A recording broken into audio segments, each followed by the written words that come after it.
The promise of the Holy Spirit. Jesus told the disciples that the Father was going to send them the Holy Spirit to live with them forever. A disciple is a follower. So anyone who follows Jesus is his disciple.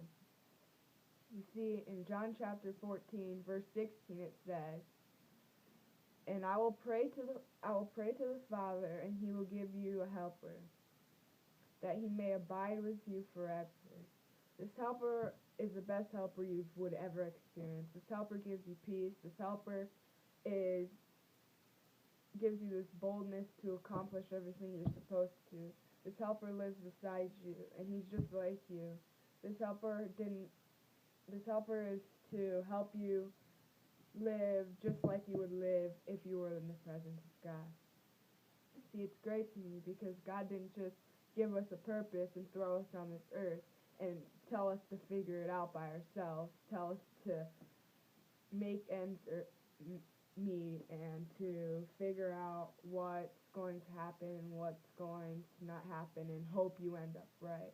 But he sent us on this earth with a purpose and a helper, with the Holy Spirit. And the Holy Spirit is God. The Holy Spirit was sent from God, and he's God to live with us. And it's great to me. That's just amazing to me because the Holy Spirit gives you peace for what you're supposed to do. He gives you peace for every step of your life. What's the next step? What's the next step? And we don't have to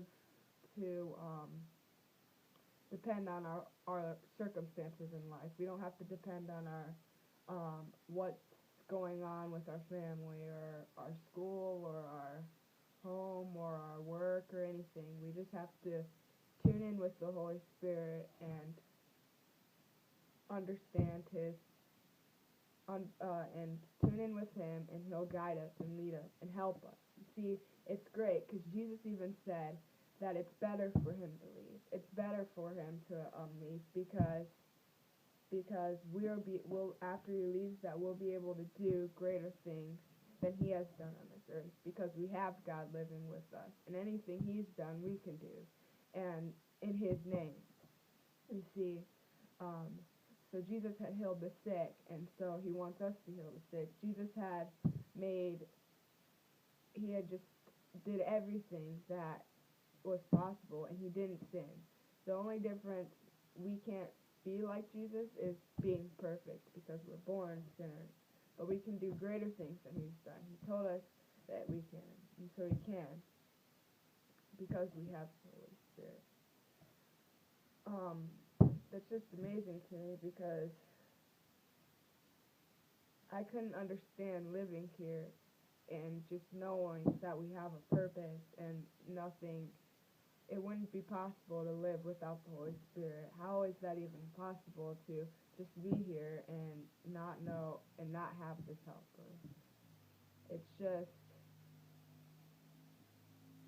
God didn't send us here to live life by ourselves, and that's why we have the Holy Spirit to speak. The Holy Spirit is the mediator between God and man. He's the one that helps us communicate to God, and He helps us, and He's the one that is in us doing the work of Jesus. That's the promise of the Holy Spirit. We were promised to have the Holy Spirit.